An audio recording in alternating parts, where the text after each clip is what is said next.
Shri Pavitra Margareta, Honorable Minister of State for External Affairs, Dr. Ram Madhav, President, India Foundation, Excellencies, distinguished guests, and young delegates participating in the 5th ASEAN-India Youth Summit. Good morning, and my warm greetings to all of you. Let me begin by expressing my sincere gratitude to Dr. Ram Madhav for inviting me to this event. As the Commander-in-Chief of the Western Naval Command, interacting with the youth of our country and of ASEAN nations is an opportunity that I wouldn't let pass, and I'm grateful to the India Foundation, Dr. Ram Madhav in particular, and Vice Admiral Shekhar Sinha for inviting me to participate in this important youth summit. Today I stand here not just as a representative of the Indian Navy, but also as someone who believes deeply in the power of the youth, in its ability to shape, to create, to innovate, to transform, and to inspire. For me, therefore, the theme of this summit, connecting the youth, shaping our future, isn't only a catchy phrase, but indeed a mission statement that calls on us to reflect on the past that we share, the present that we must shape, and the future that we must build together. I shall begin by sharing with you an image from my own world, the sea. The sea is vast, unpredictable, sometimes calm and tranquil, sometimes ferociously violent. But every sailor knows this truth, that the sea connects more than it divides and reflects commonality more than it shows differences. For millennia, waters of the seas have not only washed the shores of all our countries, but have also carried ships, people, ideas, traditions, cultures between India and Southeast Asia. And you, not just the youth present here today, but I call upon the youth in a broader sense, are the modern voyagers on this journey and the navigators of our shared future. India and Southeast Asia are not strangers meeting at the crossroads for the first time. They are old friends and partners discovering each other in new ways in a new era today. Over 2 millennia ago, Indian traders, monks, and sailors crossed the seas not to conquer, but to connect. They took with them aspects of Indian spirituality, architecture, mathematics, and language, and in turn absorbed the richness of Southeast Asia, from spices and art forms to philosophies of society and governance. The great Hindu and Buddhist temples of Devastan in Thailand, the Angkor Wat in Cambodia, Prambanan and Borobudur in Indonesia, and Cham in Vietnam still stand as living monuments of these exchanges. The Ramayana is as much a part of Javanese shadow puppetry, wayang, as it is of Indian storytelling. These civilizational linkages point to us that when cultures connect, societies flourish. It is in the fitness of things, therefore, that this theme finds voice in India's policy making as well. A long-standing Look East policy, now termed as Act East policy, is a reflection of our intent to engage with ASEAN and its partner countries more closely and more proactively. From being just dialogue partners in 1992, as Dr. Ram Madhav just very eloquently told us, India and ASEAN have forged a comprehensive strategic partnership from 2022. More importantly, our policy of Mahasagar, which stands for Mutual and Holistic Advancement for Security and Growth across regions, is synonymous with the ASEAN Outlook for the Indo-Pacific, or the AOIP, and seeks to strengthen maritime security, provide economic integration through trade and infrastructure development, and expand the blue economy in line with our sustainable development goals. India steadfastly supports ASEAN centrality and respects its policy of consultation and collaboration for dispute resolution. Not surprisingly, therefore, India and ASEAN have platforms that enable exchanges of views and ideas at every level of governance, at the prime ministerial level, at the ministerial level, especially in the fields of defense, finance, external affairs, and trade, the secretary level, and track to dialogues such as those curated by the India Foundation. Today, ASEAN has become the third largest trading partner for India, and a bilateral trade for 22-23 stands, like Dr. Ram Madhav said, over about 130 billion US dollars. ASEAN countries account for 20% of the foreign direct investment flowing into India, and this is very, very significant. As a part of the world that missed the Industrial Revolution, partly due to colonization, India and ASEAN now share the enormous responsibility of empowering their people and making them the drivers of the globalized world. The question, therefore, is, will the youth of India and ASEAN seize the moment and lead the region to a better and brighter future? At this juncture, allow me to explain to you why youth matters now more than ever before. Today, the world finds itself at an inflection point where revisionism has found new life, cutting-edge technology has become intensely democratized, war and violence find rampant presence, and foreign policies are becoming increasingly inward-looking. Geopolitics across the globe are in a state of flux and realignment, and conflict and military escalation continue to test human resilience like never before. With prolonged wars becoming the new normal, technology evolving faster than its governance mechanisms can cope, challenges hitherto unseen in human evolution have become a part of our lives. The competition for resources, niche technologies, and military modernization is challenging the rules-based order that was painstakingly established over the past 80 years. Simultaneously, climate change impacts the lands and coasts that millions of people inhabit, and sea levels rise rapidly to threaten the very existence of large populations. If anything, the COVID-19 pandemic reminded us that borders cannot stop shared vulnerabilities.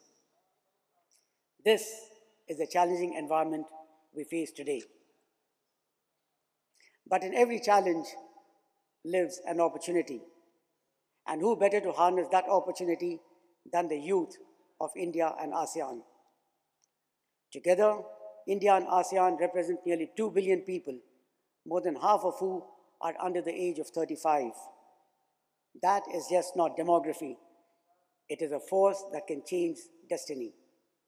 It means energy, capability, creativity, and resilience on a scale no other region enjoys.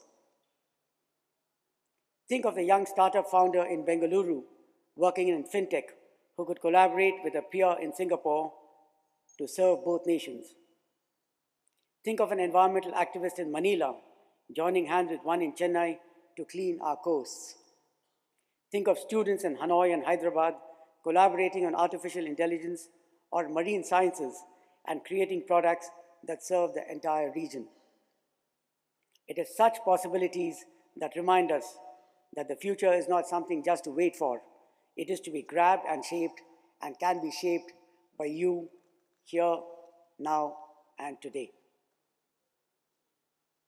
Allow me to share with you 4 areas that I consider important for a shared future and collaboration, and I request you to please ponder over them.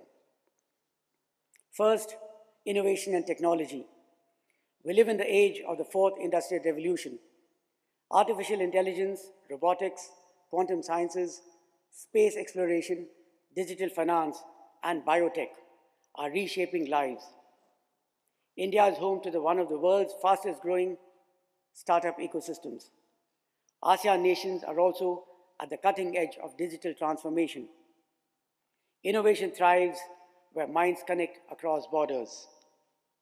Imagine how hackathons can bring together youth from Delhi, Jakarta, and Bangkok to solve serious regional challenges. Think again of how an ASEAN-Indian digital corridor can allow young entrepreneurs to collaborate seamlessly and create dynamic commercial opportunities across the region. Technology must not just be about profit, it must be about a larger purpose, like solving the problems of hunger, health, and human dignity. And it is the youth who can make technology humane. 2. Sustainability and the blue economy. As a naval officer with close to about 4 decades in this uniform, matters of the sea remain forever close to my heart. That is why I believe that for India and ASEAN, the sea is just not a geographical feature. It is a shared lifeline. Our energy, food, trade, and climate security all depend on the sea. The oceans today face immense stress. Illegal, unregulated, unreported fishing, mass pollution, persisting piracy and armed robbery, and rising sea levels.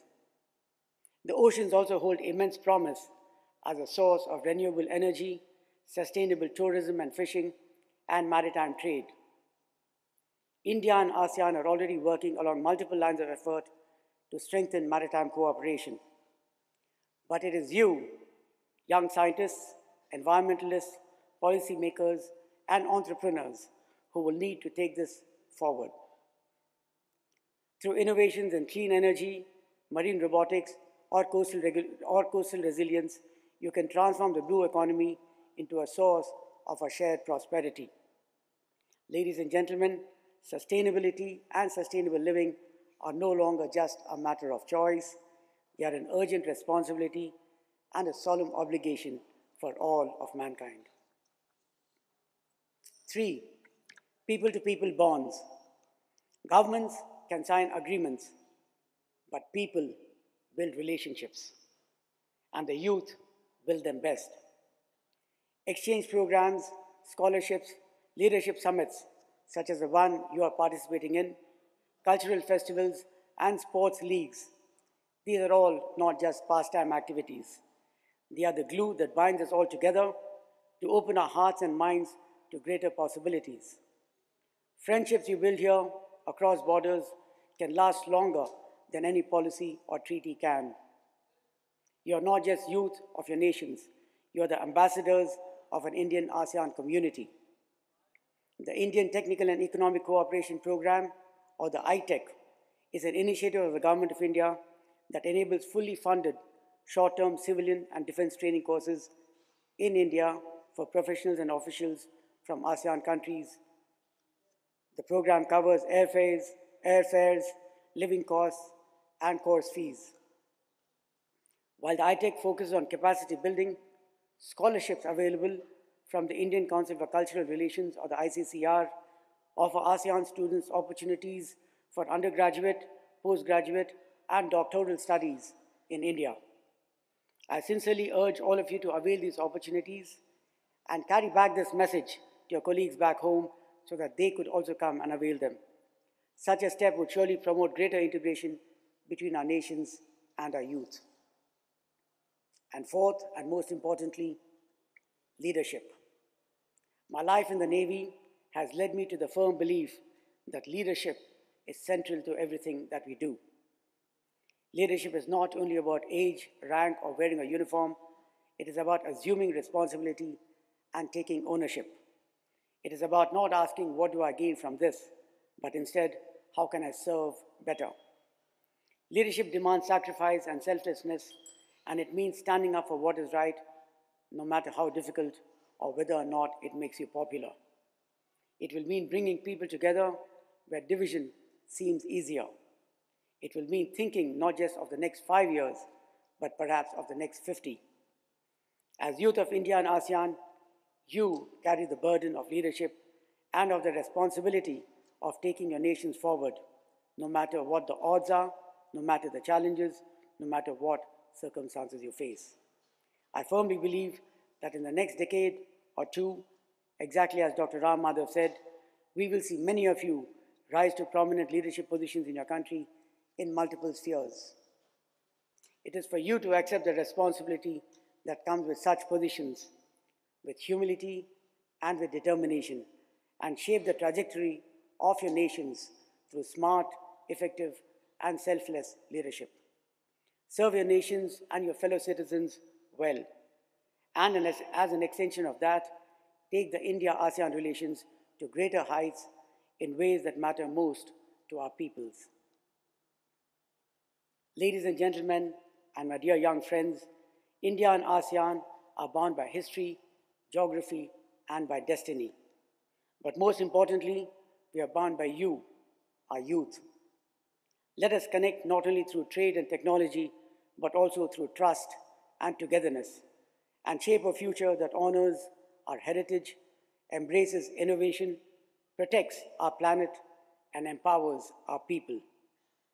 As I look at this vibrant conference room, I do not just see delegates, I see determined navigators of the 21st century that will steer the India-ASEAN relations across waters of challenge and uncertainty towards a bright and promising horizon of shared prosperity. Your courage, creativity, and compassion leave me with no doubt that our future is indeed in safe hands.